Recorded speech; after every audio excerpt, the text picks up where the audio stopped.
the essence of the eternal divine spirit, the one that causes all that exists to exist, the one that is self-existent. How many men have children and the children never meet their father? See, you created a void in that child because you are a part of that child. Black power! Black power! Black power! Black power! Black power!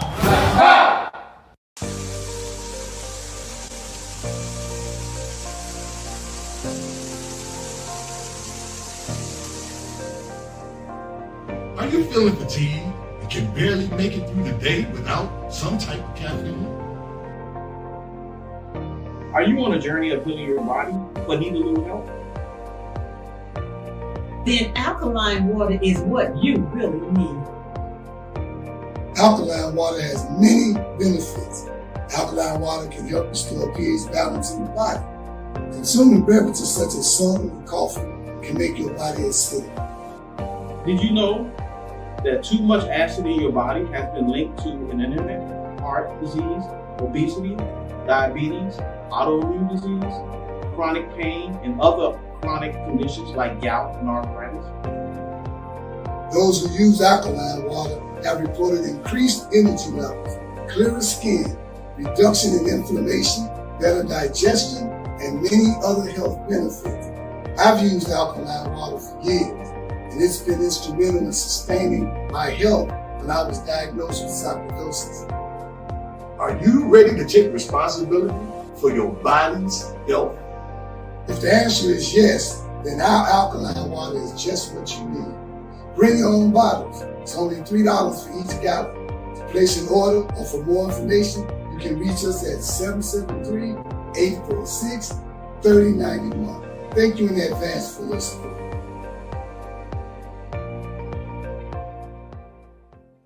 Hi, my name is Sister Ebony Stevenson. I am your announcer for today.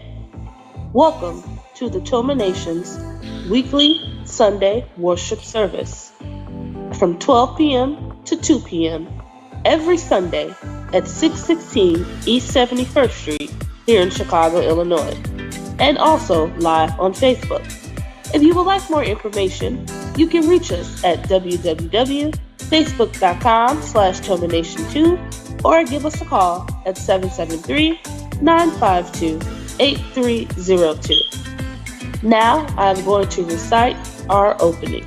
In the name of the eternal divine spirit, the one that causes all that exists to exist, the one that is self-existent, the one who directs the sunships of millions and trillions of years, and the one who made time the seed of the universe, known among the ancient Kemites or Egyptians as Amun-Ra and Aten, among the Hebrews as Ansar, Yahweh, and Elohim, among the Christians as Lord, God, and Jehovah, among the Muslims and Islamic world as Allah, the one God, among the Rastafarians as Jah, Rastafari, among the Yoruba tribes of West Africa as Odumare, Eshu, and many other Orisha names.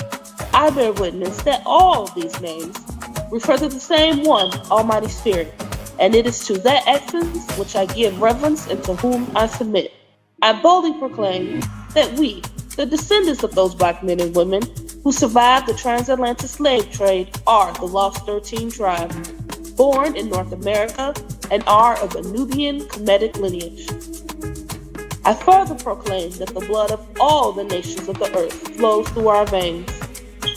I greet you in the ancient but holy words of peace, Hotep, Shalom, Assalamu alaikum, Habaragani, Alafia, and Ashe. Now I am going to recite the 13 points of what we believe and know. Number 1. We believe and know that we are not to repeat the mistakes of the past prophets and messengers of the Almighty Creator of the heavens and earth.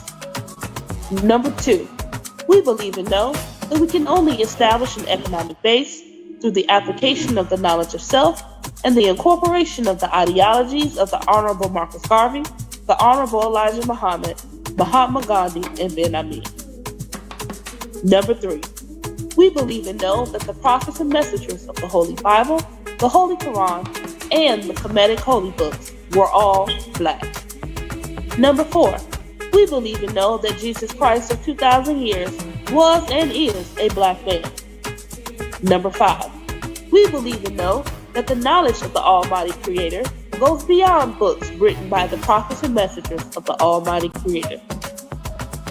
Number 6, we believe and know that in order to promote and coordinate unity, we must first recognize and accept the uniqueness of being able to worship our Creator, regardless of religious denomination, name, title, ritual, particular dress, or holy book, as long as it recognizes the Almighty Creator of the heavens, earth, and the universe as supreme.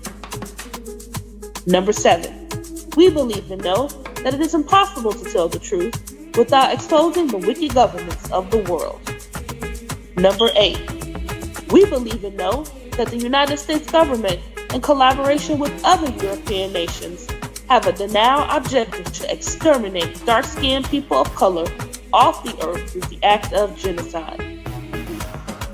Number 9, we believe and know that some of the most effective methods that are being used today are AIDS, birth control, alcohol and drug abuse, vaccinations, gang and domestic violence, systematic elimination of trauma centers, the public school system, and public aid within the black communities of America and the world. Number 10, we believe and know that the last trick that Satan is playing on us is the dividing of us by our religious differences, religious gangbanging.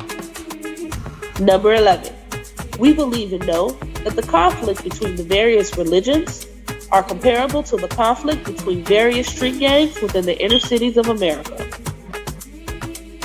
Number 12, we believe and know that the war on drugs and gangs is a diabolical plot to disarm the black community of weapons, break up the black family, withdraw our constitutional rights, also kill and incarcerate young black males under the undercover code name April 2029. And number 13, we believe and know that every letter, shape, sound, and numerical value contains esoteric information that completely transcends the specific contextual meaning of the word.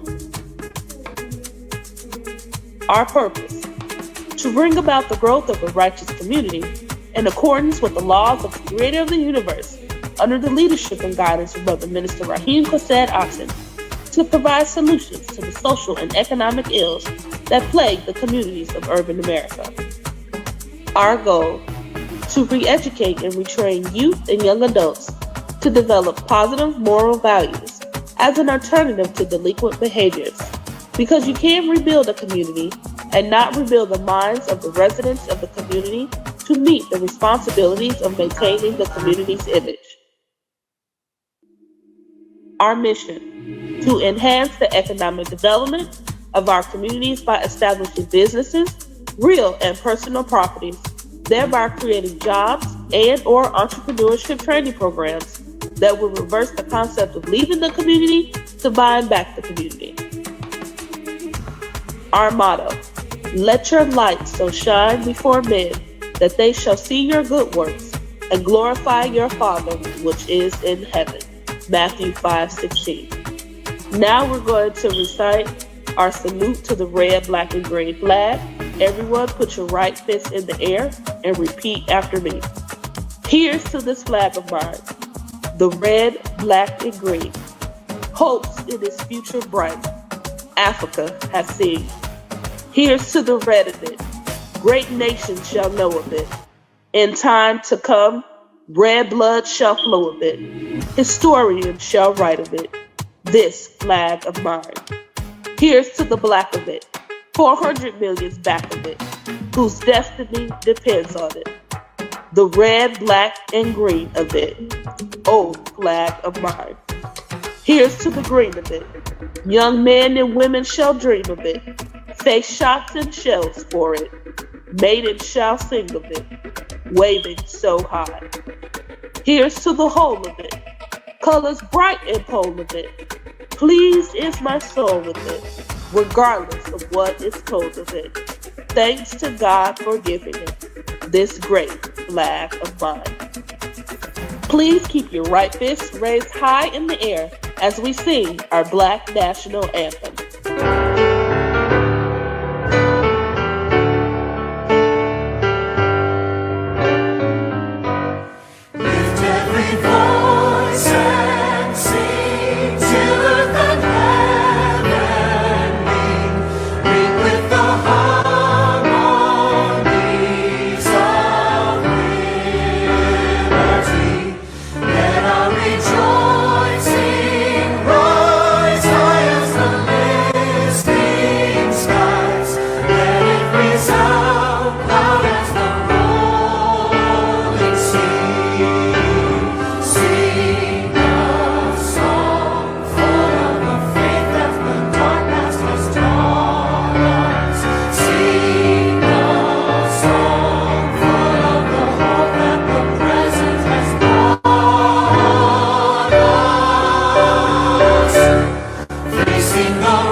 Black power, black power, black power. Black power is the power to define, develop, and defend that which is in the best interest of Black people.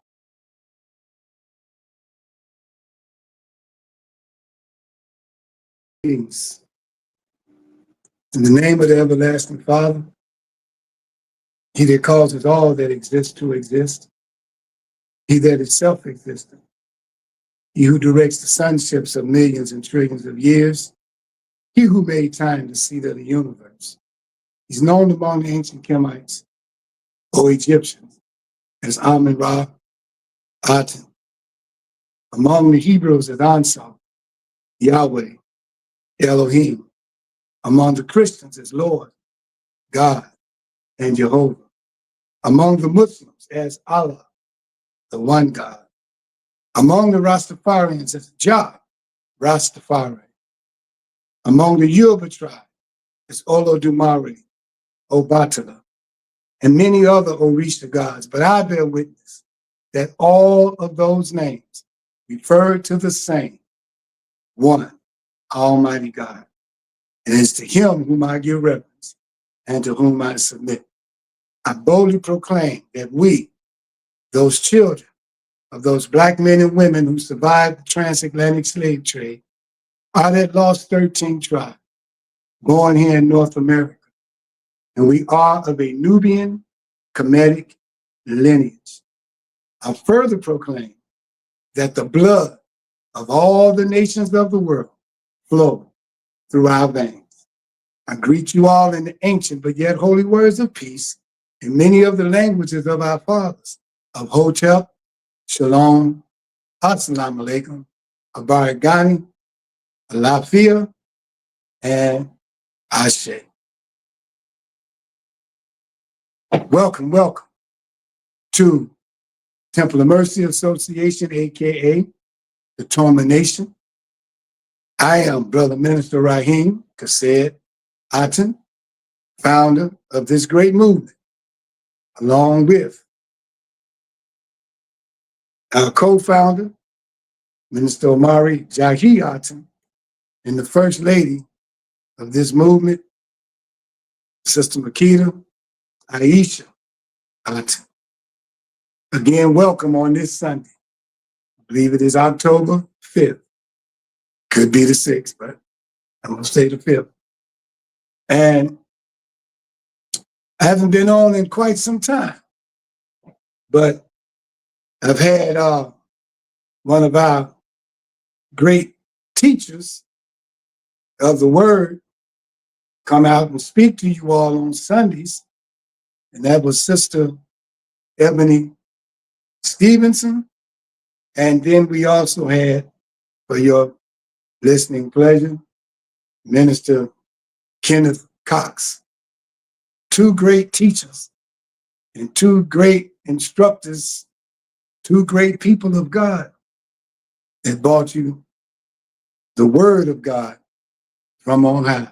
Things that we need to know as a people. We are an all-inclusive, Black conscious, righteous movement.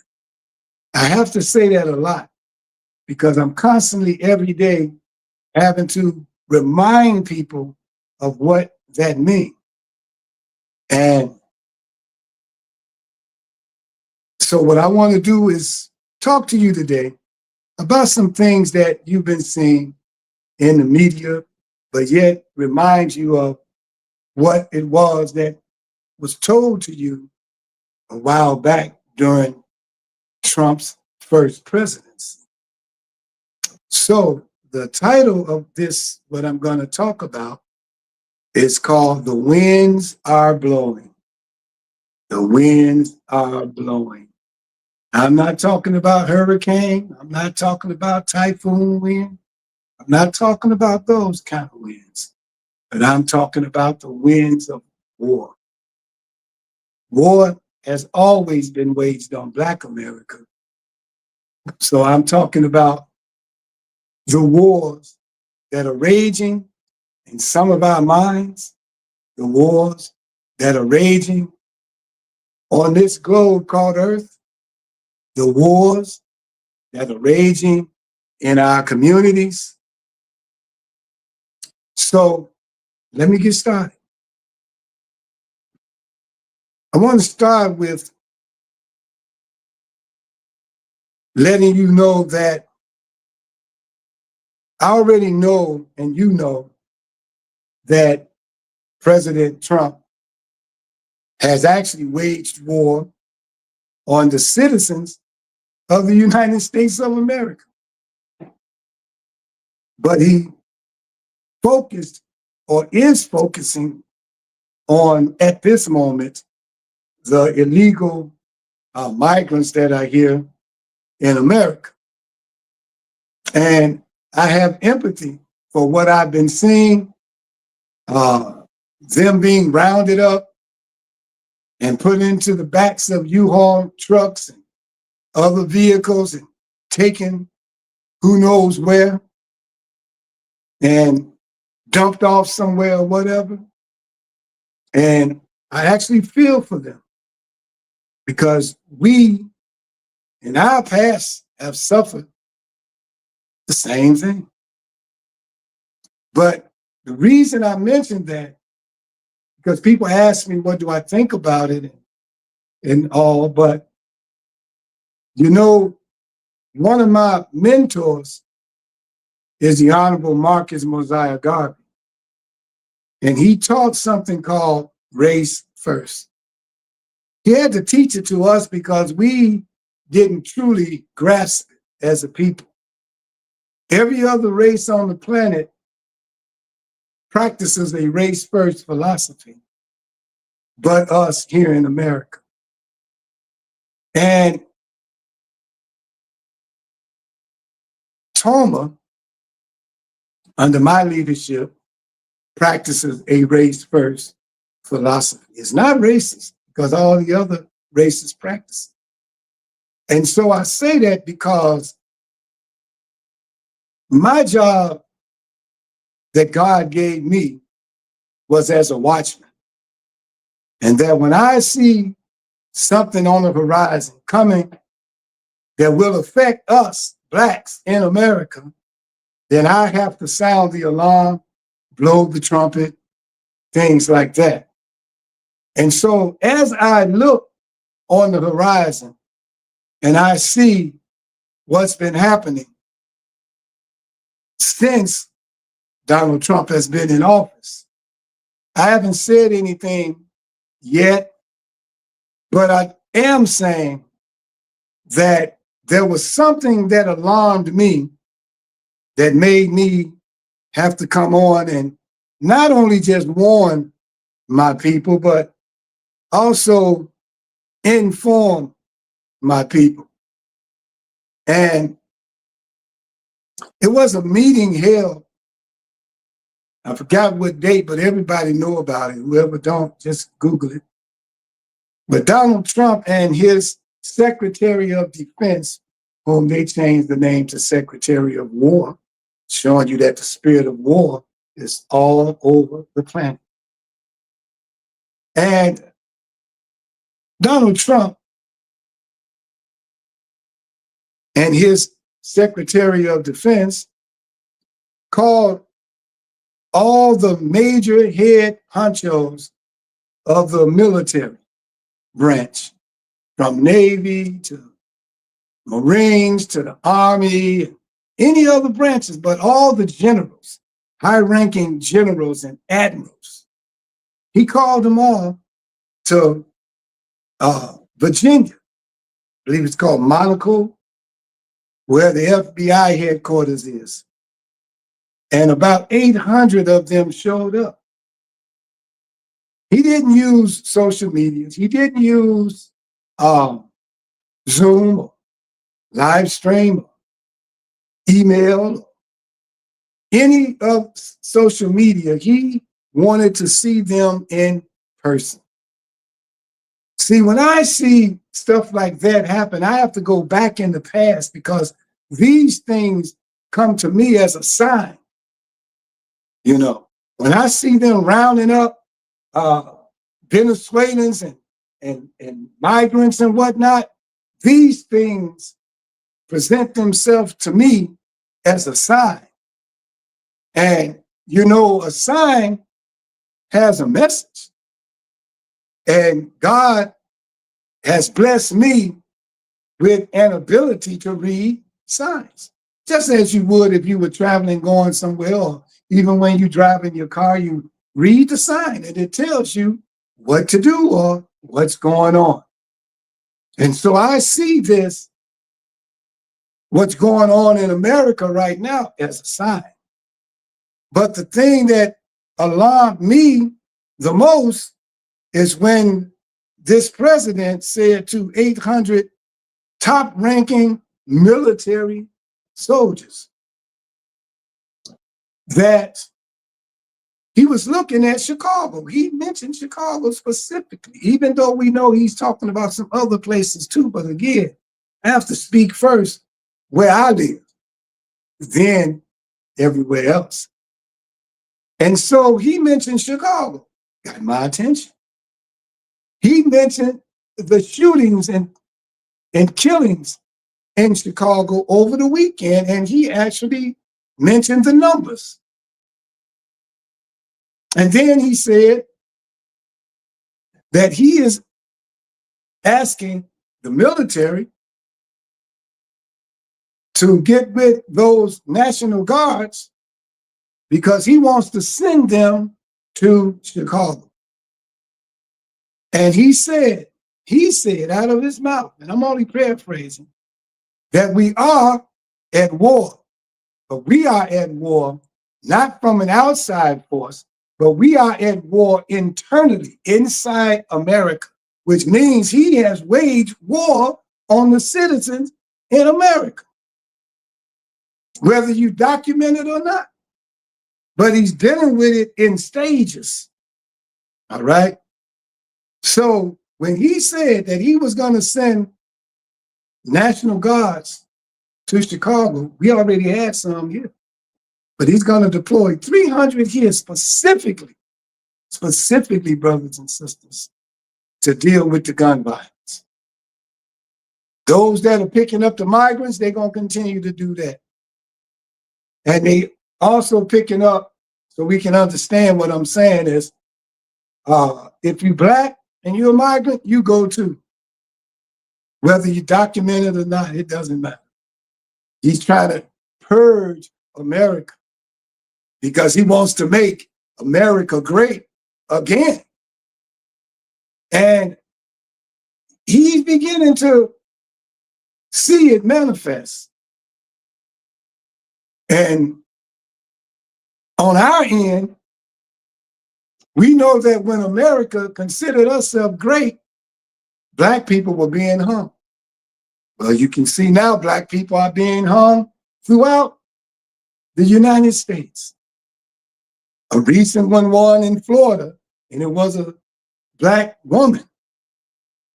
But also you heard about the one in Utah, in Iowa, in many other different places, Mississippi. And then they resurrected sundown towns throughout Illinois, throughout the United States, where Black people have to be out of that town by sundown. If you come in through that town, you got to be out of there by sundown or you won't make it out. Twins was trying to travel to go back home from Atlanta, later to be found in a resort mountainous area in Atlanta, in a sundown town, executed. 2 young men. And so I know certain signs. My friend, Chairman Fred Hampton Jr., constantly said and still say, during the time when the president, a president, not this one, waged war on drugs, he would constantly say, I just hope you all know that a war on drugs means a war on your Black ASS. That's what he used to say all the time, and he probably still says it. Well, I'm here to tell you, when our president said a war on gun violence, he wasn't talking about the white people who shooting up the schools. He wasn't talking about the white folks that shoot up Black churches. He wasn't talking about nothing dealing with the white person who shot one of his best friends, and I won't say the name. But he specifically gave statistics on gun violence in Chicago. We know without even saying what gun violence in Chicago looks like, what gun violence in any Black neighborhood throughout the United States looks like. But he targeted Chicago first. And so it raised an alarm in my mind. I'm like, okay, it's time now for us, Black people, to get ourselves aligned with one another and have conversation with one another as to how we're going to deal with that situation. Why would we be trying to deal with it? Do we need to get rid of the guns and stuff in our community? Well, we've been hollering at the top of our voices that the people that are flooding our community with guns, they stem from the National Rifle Association and the rednecks in the South. And we connected it. Matter of fact, we went all the way back to the Civil War, showing you that it connected to the Ku Klux Klan. Oh yeah, we saying this. And that when the South lost to the North, war between the North and South, like it's trying to be now, the war between the red coats and the blue coats, like it's trying to be now. Even in the movie Sinners, the twins had on, one had on the blue hat, another one had on the red one. And so we looking at this man saying that he is sending them here, and somebody said this, and I kind of laughed, said, the National Guards don't come with handcuffs. So if they ain't gonna have handcuffs, that means they're not arresting nobody. That means that either ICE is gonna help them or some other group is gonna help them to make the arrest. But they ain't coming to arrest, they coming to take you out. That's what they're coming to do. So all of us so-called activists, all of us so-called yaktivists, we need to try to come together and have a little meeting so we can figure out what our next move should be.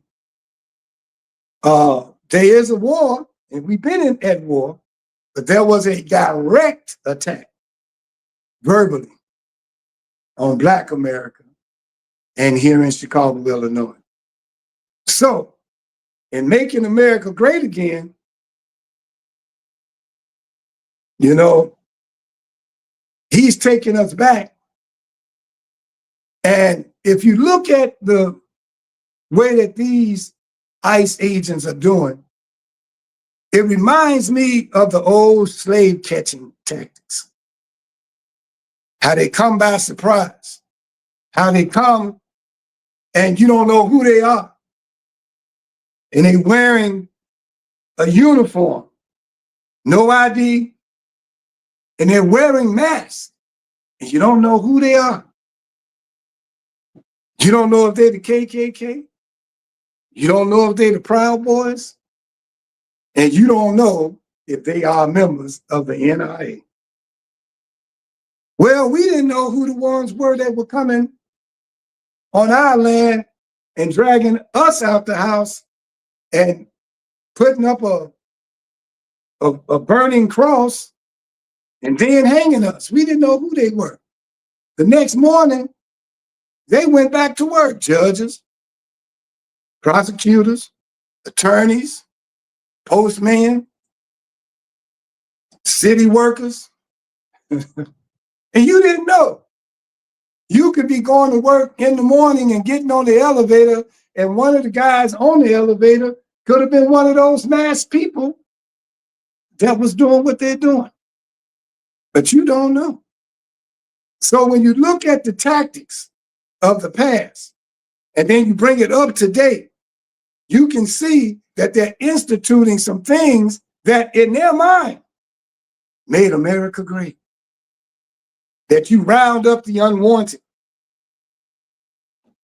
I want to read something to you.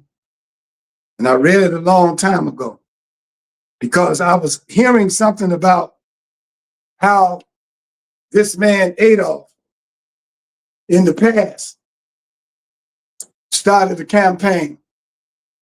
It was called Broken Glass Campaign, something like that. And they would break the windows of businesses that Jews owned, in homes and wherever they could, breaking the windows and breaking them out and looking to see if anybody would respond. And nobody responded.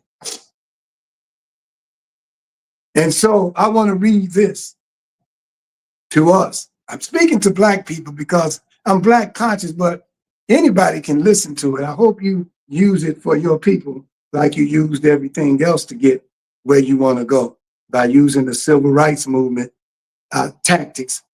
You came and benefited off of it while we didn't. So it says here, first they came for the communists. And he says, I didn't speak out because I was not a communist. Then they came for the socialists. I didn't speak out because I was not a socialist. Then they came for the trade unions. I didn't speak out because I was not a trade unionist. Then they came for the Jews, and I didn't speak out because I was not a Jew. Then they came for the migrants. I'm going to throw that one in. And I didn't speak out because I was not a migrant, immigrant, and Black people can never be considered as immigrants because immigrants basically are not brought here by force. They come on their own free will, as opposed to us and our ancestors came here by force against their will. So we cannot be considered as immigrants or migrants. Then we can go back even further. Because when the actual migrants came here to America, we were already here. When the migrants come to any part, because these true white migrants, the white ones, they're not native to any part of the land on the planet at all. Everywhere they showed up, they took. And their history of how they came about and then ran into the Caucasus Mountains. The long story, I don't want to go into all of it. But everywhere they went, someone was already there that looked like you and me. And so you cannot call us an immigrant at all, not even a migrant. You can call us world travelers, but not migrants. So they came for the migrants, the Venezuelans, the Hispanics, and I didn't speak out. Then they came for me, and I'm representing Black America, and there was no one left to speak out for me. Written by Martin Niemöller from the Holocaust Memorial Day Trust. So now, why do I say that? Because that's a pattern. And you always hear me say, come into a theater near you. That mostly everything we see happen, I say, come into a theater near you, that they testing the people, that they testing us to see if we're going to say something. They testing us to try to see if we're going to be with them. No, we're not, and we shouldn't be. We can support you verbally and say, go ahead, do your thing, fight for your people, do what you got to do. But we're not going to march with you. We're not going to protest with you. I hate to be tit for tat. We didn't see you with us. So don't expect us to be with you. But we got to get ourselves ready when they come for us. That's the point I'm trying to make. I need you to understand that. I don't have time to go into all this stuff, just constantly bickering on Trump, Trump, Trump, Trump, Trump. Trump is doing God's will. He was almost right when he said that God saving him for something, to bring America down. And this month, we, members of TOMA, in our prescribed readings, are reading books by the Honorable Elijah Muhammad. And one of the books is Message to the Black Man. It's a great book you all need to get so you can understand first who you are and who your devil is, and so that you can get in line and understand that you might have went too far in his world and you need to come out. The other one is The Fall of America, written way back in the 60s. So we'll be studying these two books this month, as we've done in the past. Pray that you all get it. And what I'm here to tell you is that as he makes America great again, he's going to further take away certain privileges and certain rights that Black people have, and mostly the people who are part of the civil rights mindset, all right? Part of those who continue to want to blend in with the white man, those who still want to be next door to the white man, those who still want to be given some approval as to who they are by this same white man. These are the people who are asleep and dumb to what's really going on. And some of them who even know are saying, well, not me. Just like some of the Jews said back then during the time of that man Adolf, and they were seeing that he was dealing with the poor people and rounding them up. As long as they could get up and go to work the next day and do their thing, they didn't care about that until they came for them. So I want to caution you about something. In 1934, a man by the first name Adolf called all of the highest ranking soldiers in Germany to a meeting. And just to make the long story short, he had them pledge their allegiance to him. And all those who wouldn't was taken out and killed. Well, it just happened that someone was trying to get the soldiers to pledge allegiance to him and told them, you might not like what I'm saying, but you can leave.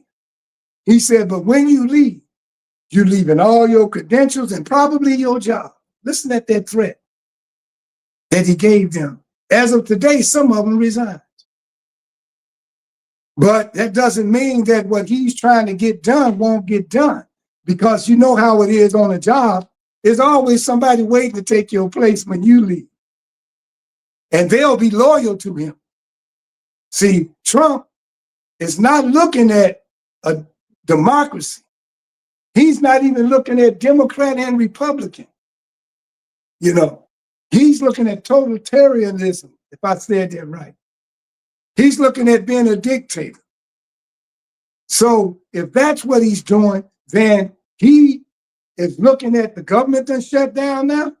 Well, he's trying to see all he can do before it comes back up so that it can look like another government that was established. He don't want to have anything to do with Congress. He wants Congress to go away.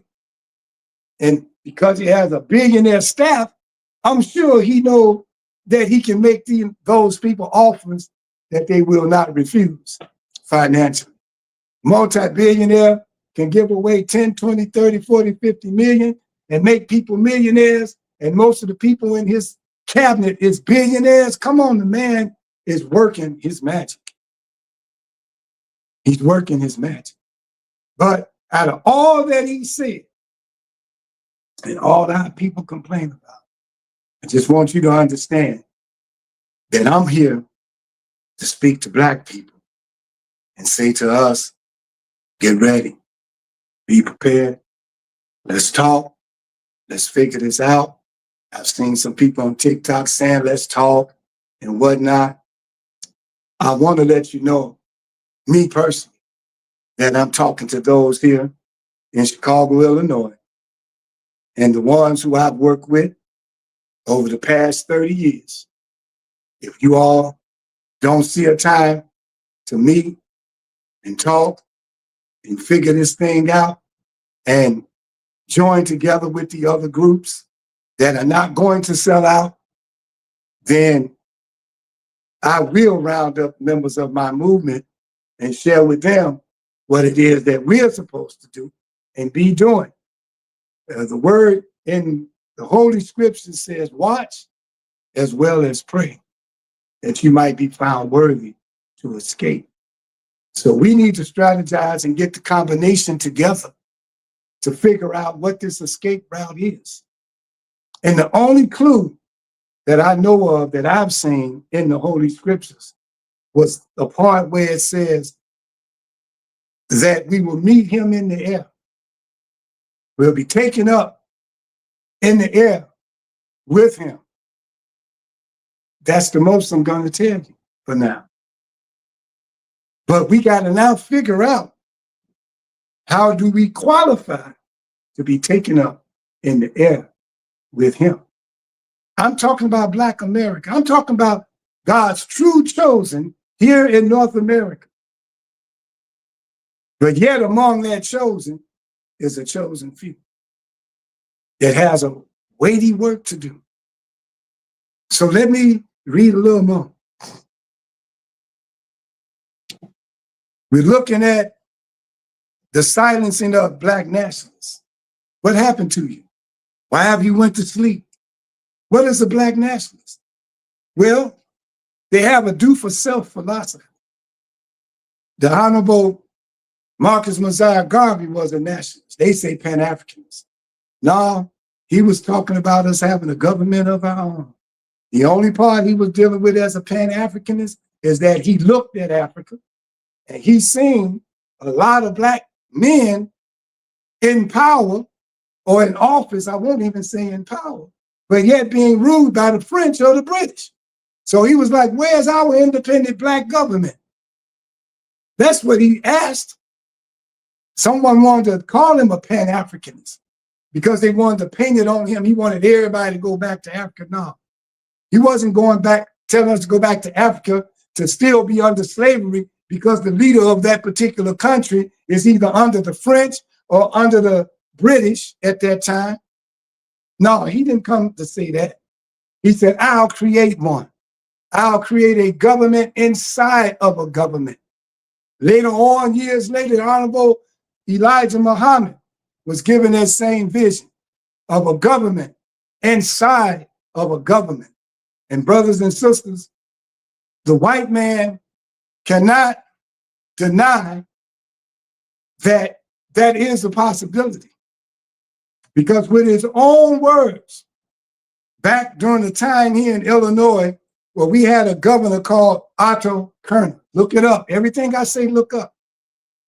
And he had pulled together a group of people, all right, that they might monitor black people and white people in America. It was called the Kerner Commission.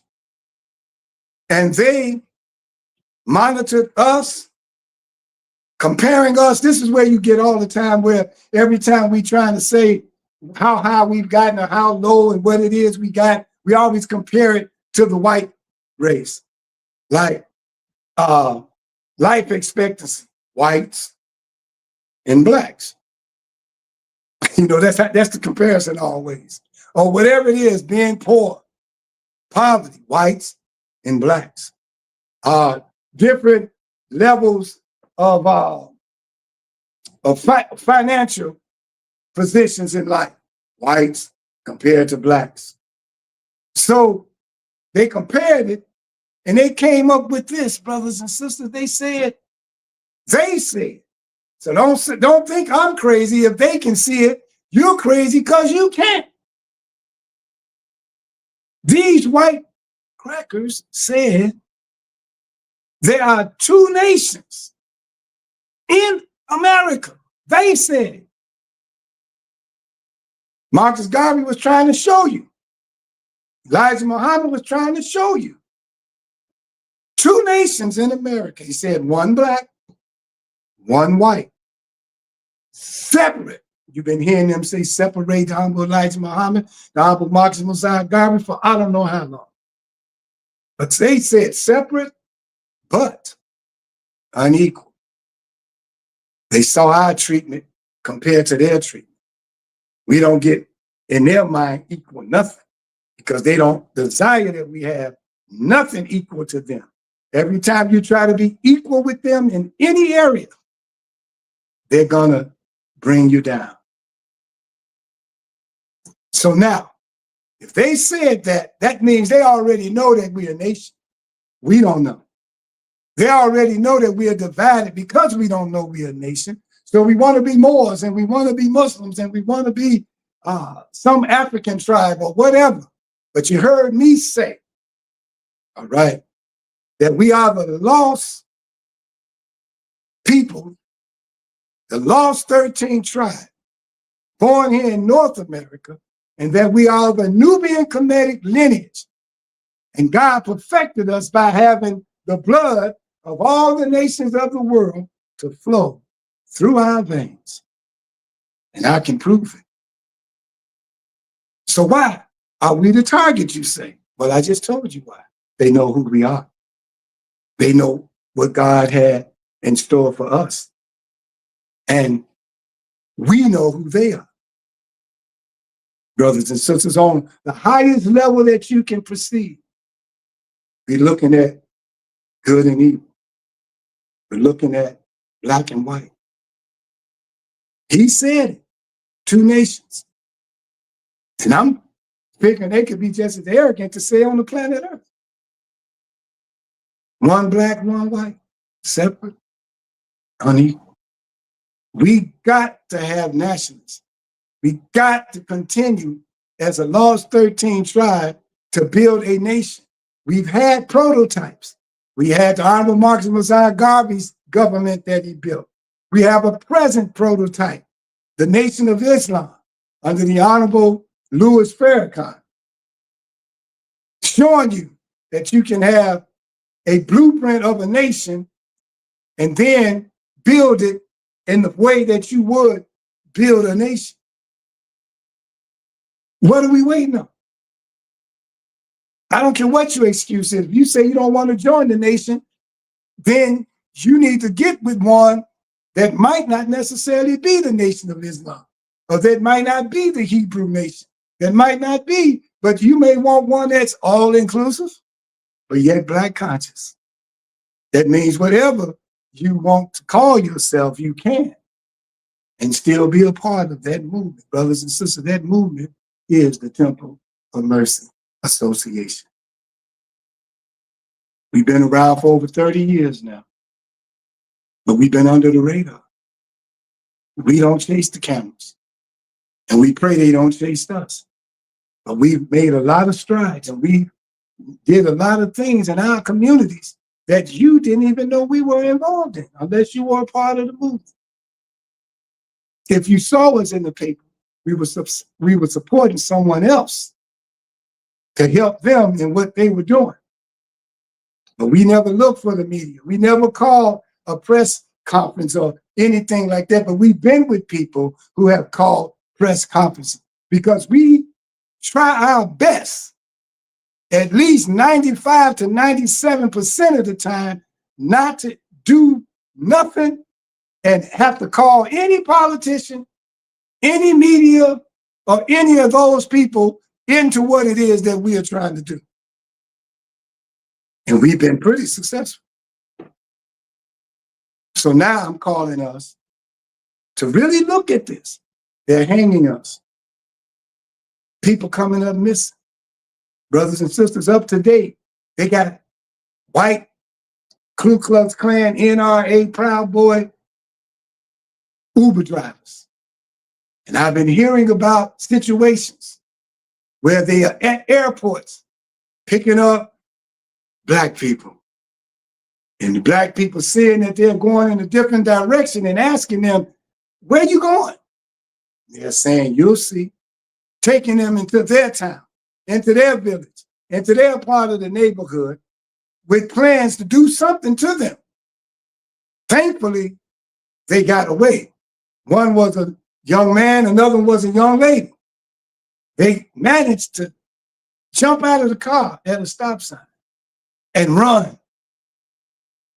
Be careful, brothers, sisters, of who your Uber driver is when you're coming from the airport, even if they're pulling up at your house. I know a lot of us sometimes feel safer with the white woman, the white man driving. But today, you're going to have to be a little bit more cautious.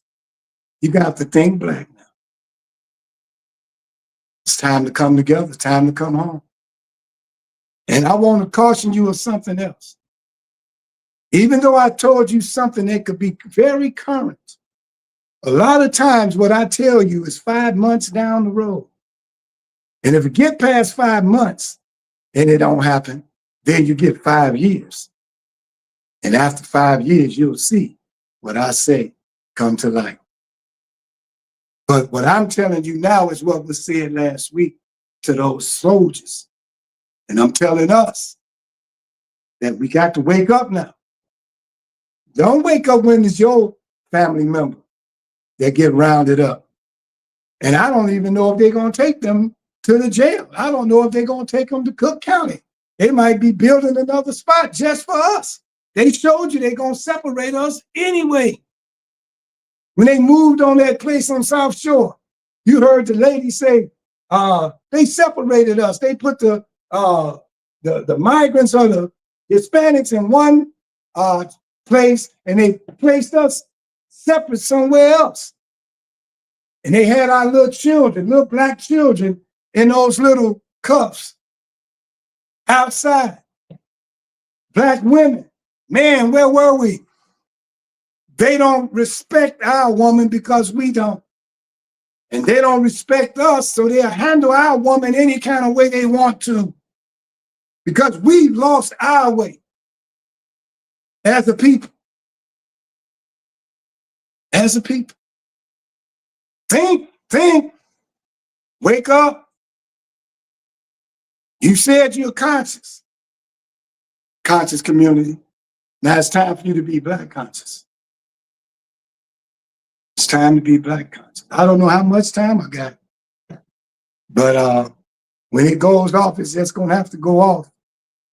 And I'll just see you at a later date, preferably.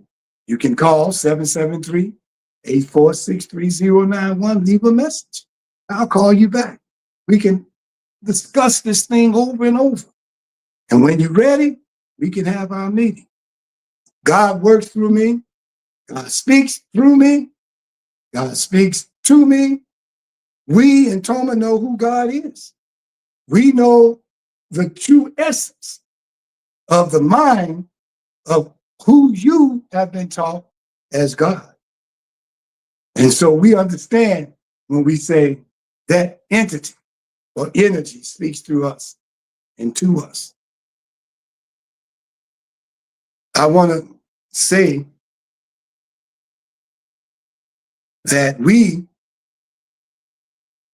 want to be in solidarity with some of our brothers and sisters behind the ice wall.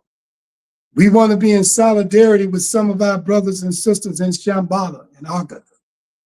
We want to be in solidarity with whoever is on this so-called ship called 3-Eye Atlas, which I call Third Eye at Last.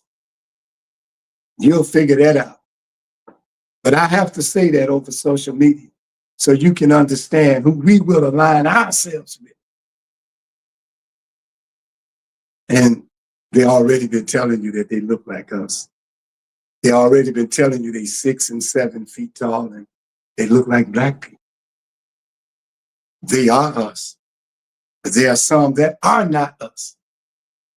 There isn't a relation between how close Donald Trump is in doing the things that he did. We know that man Adolf took over the country that he was taking over, and he did it 6 months into office, or less. I believe it was 3 months into office. We only 9 months here.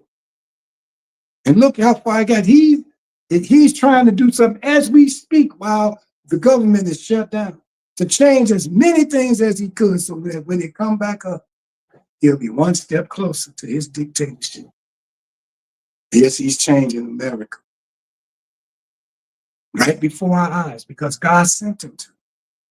God sent him to bring down this country. And I'm going to put it to you like this. When his time is up, he be done already put it into motion. All of the confusion, all of saying negative things about other countries and challenging them, putting them on alert, talking about the governor in London, the mayor in London, calling him stupid, calling our governor stupid, calling the black mayors of other different cities stupid, making us believe he's only going after Democrats. Think, wake up. I know you got brothers and sisters who voted for Trump. That's your business. But if you understand now where we're going as a people and what we need to be doing, you come on and get with us. But I have to be honest with you. We have to watch you. We'll let you in because you're black. But we have to watch you because you still might be thinking or accepting that, well, as long as I'm part of making America great again, wherever they place me, I'll accept it. That's who we call handkerchief head niggas, scratching where they don't itch. And if you one of them, you won't be able to hang with us long. But we already know, because we don't repeat the mistakes of the past, we know a Judas has to be present. Always. Even in so-called heaven, it says that when the sons of God came together to meet with God, Satan was among them. Look how long you're going to always have one among you. Comes right inside of a person. And if he don't show himself right away, he plants a seed and wait till the right time for that person to be disenchanted with something that the leader says or whatnot, and then look for a way. Well, he don't really look. They look for him.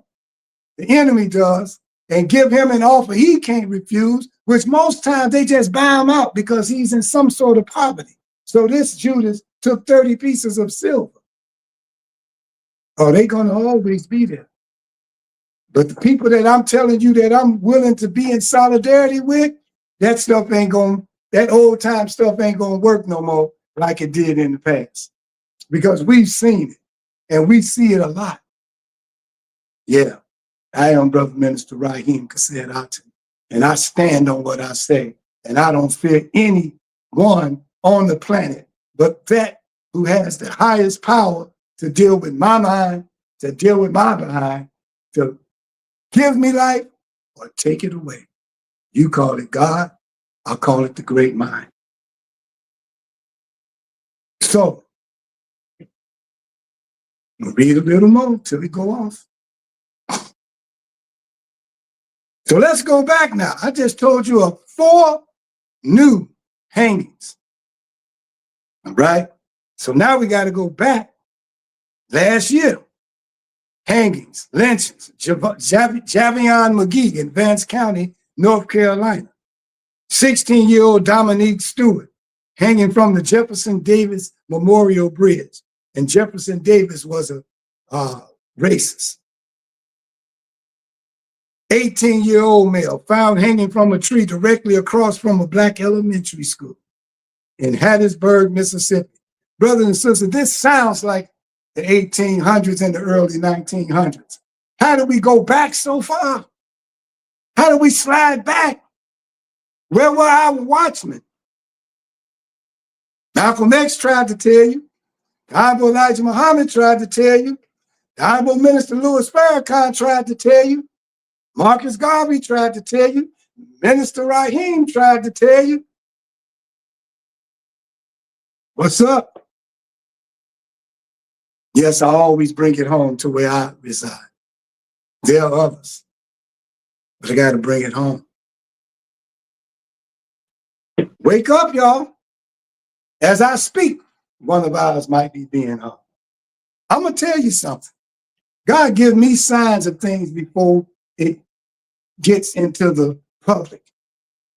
And I had a brother of my best friend back in the 90s that went to college in Mississippi. Something happened to him. He got abused, jumped on, and they messed up his face. And he came back home and told what had happened. It was some white people that jumped on him, calling him nigger and everything. Look, y'all, that was back in like 1993, 94, 1990. So way before the 2000s, when you all hearing about this, I was hearing about it. Brothers and sisters, about 4 years ago, I did a funeral. And I asked them, why was the coffin closed? And they told me that the guy was his brother. He said that my brother was found in a rural town. He's a truck driver. And we hadn't heard from him in about a week. And he was later found in his truck, still parked at a truck stop. But the way he was found, his eyes were plucked out and they put mud in it. They put mud in his nose. They put mud in his mouth. He didn't have on any clothes, but his body was drenched in mud, sitting right back at the steering wheel, which means they moved him. They probably drowned him, then put all the mud in his eyes because they punched out his eyes and had him sitting there. Brother, if we don't champion our cause and we wait on white America to do it for us, you a damn fool. You're a damn fool. Nat Turner got to come back, don't he? Because we were sitting around knowing of all kind of whoopings and beatings and on other plantations, and we were just saying, well, it ain't us yet.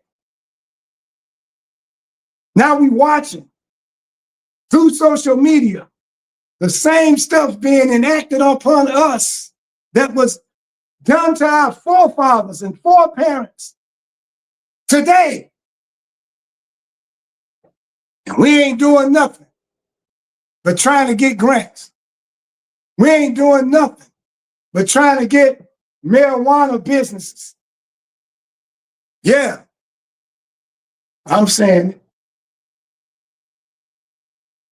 We ain't doing nothing. What can we do? What can we do? Is always something to do. If it wasn't nothing to do, we wouldn't have made it this far. Wake up, Black America. I love you. That's why I'm warning you. When America was great, we were part of the stock on the market with cattle, with cotton, with tobacco. Yes, we were. We were commerce. And in a sense, they still profiting off of us because we don't buy from us and they don't buy from us, which makes us be in a situation where we're always about to go out of business. The largest black supermarket in the United States over in Forest Park, a black supermarket, is about to close down because there, for one, is a little bit far from the south side of Chicago, but yet nobody's too much going into the grocery store, and it's filled with food, probably having to throw it away. Bill Winston, if you ever heard of him, has that supermarket. He even had the first, not the first, but a black bank on the west side. But because we, again, didn't go in, because we always thinking that the white man stuff, even though it looked just like our stuff, theirs is better. We've been programmed to think that.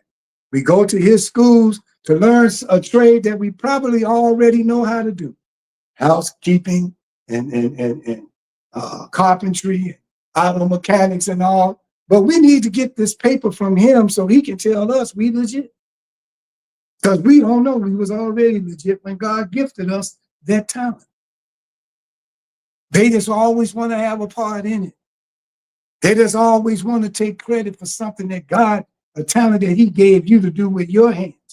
They already stole all of our inventions, which 99% of everything we dealing with, we had a part to play in it being made. I said 99%.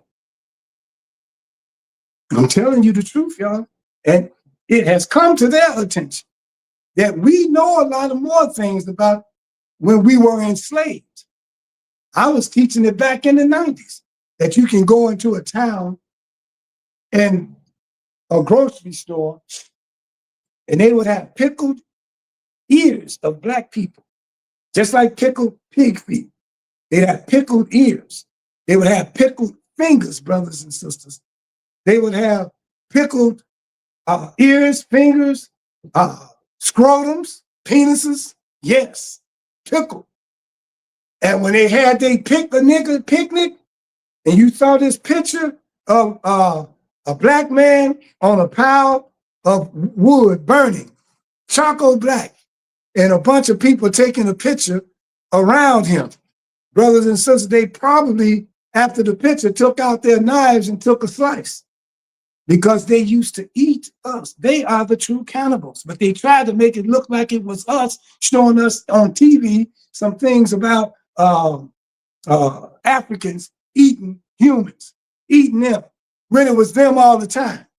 And then they tried to make us think that the Native Americans was coming around scalping them, taking their skins, when it was them who was taking all the skins of the buffaloes, didn't even use it for meat, just wanted to use it for their clothing and sometimes to try to starve out the Native Americans. And then they were the ones, the white man was scalping the Indians, and they returned the favor, and then were the ones who got charged with the crime.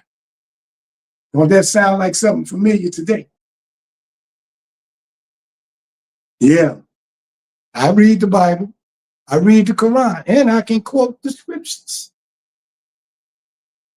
But I'm still black first. And I still know our history. And I still know what we have the potential to do. And I still know, just like Jesus knew, when he was in the garden and they were coming to get him, and Peter cut off one of their ears. And Jesus said, stop, slow down. I got this.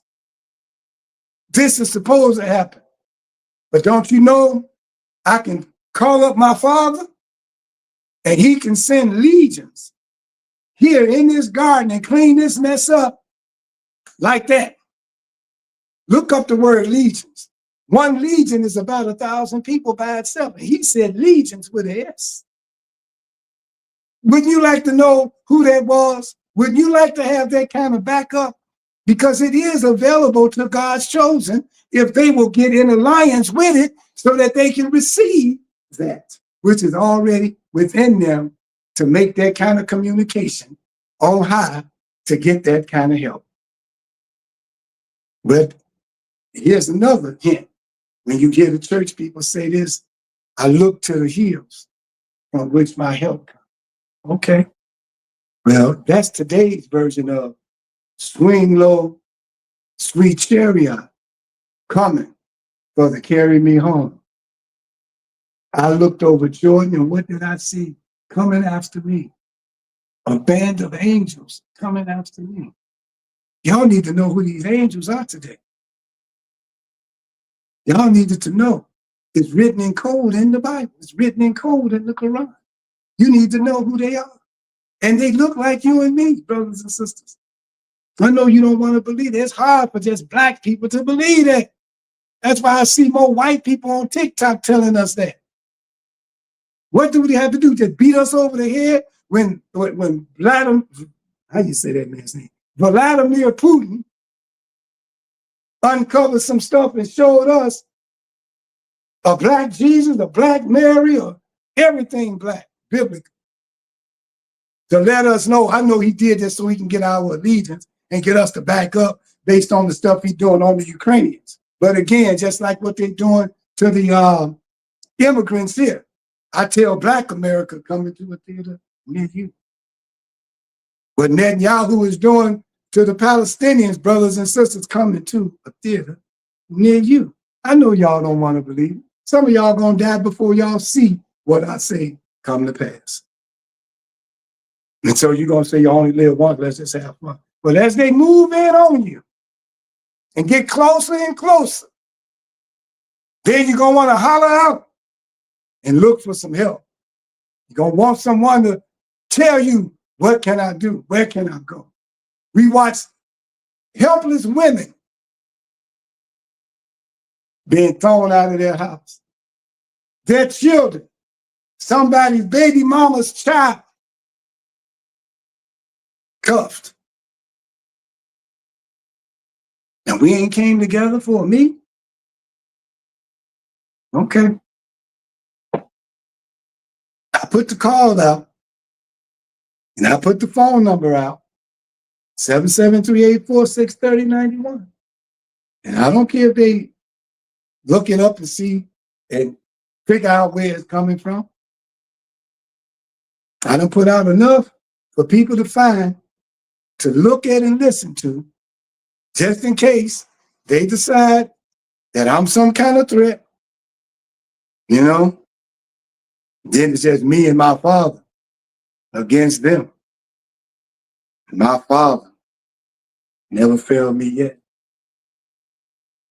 I'm going to leave you. I got a few more things I could tell you. But I had to let you know who we are in solidarity with, because people here in my circle and the activists that I know of don't seem to know how to unite. I've been to many meetings where we met talking unity. Then everybody let some kind of philosophy or principle get in the way of us working together, because we just still that stupid. I know it seems like it's wisdom, but that's not wisdom, that's foolishness. That's stupidity. If you in martial arts, they tell you at the door, they ask you, do you know any other martial arts where you come here to learn Taekwondo? You'll say, yeah, I know Kung Fu. They say, leave it at the door. When you come in here, you're not going to be able to learn Taekwondo. Leave it at the door. Leave your Kung Fu outside. Come in fresh so you can hear me, so you can listen.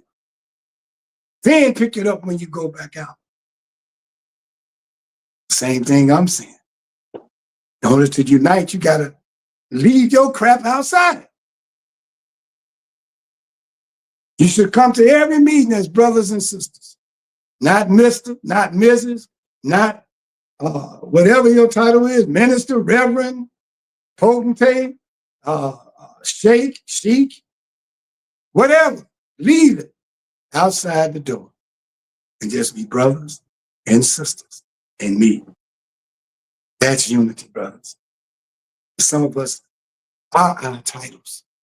And if we leave it outside the door, we might as well stay out there with our title, because we can't function without our title. Stupid again. Stupid, stupid, stupid. I'm just letting you know this. You can call me and say, well, you're calling me stupid. If you one of them, you are stupid. Because we ain't coming together because of you. You can't leave the stuff outside. Can't leave your philosophy and your opinion somewhere else just to deal with a problem that all of us have and dealing with every day. No, we don't want no gun violence in our community. No, we don't want a flood of guns in our community. Yes, we dug up where it's coming from and who we allege to be responsible. But you expect that these white crackers gonna do something about it? And they black flunkies gonna help do something about it? No. No. All we got is social media to get it out and pray that the Lord open that door, that our people who need to hear it gets a chance to hear it.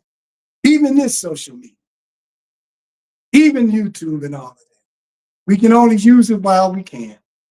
And when it shuts down, if you haven't made a connection with a nationalist or a mind, see, let me show you.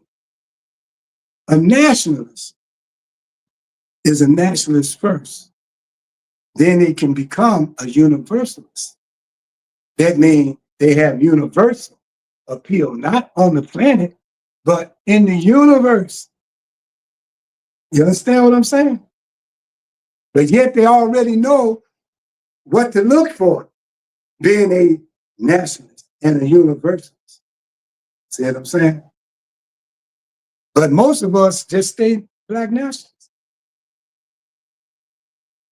You got to be a universalist. You got to tap into the science of the universe, the science of the earth, of nature. All of it came from within. I leave you in peace. Hotep, shalom, assalamu alaikum.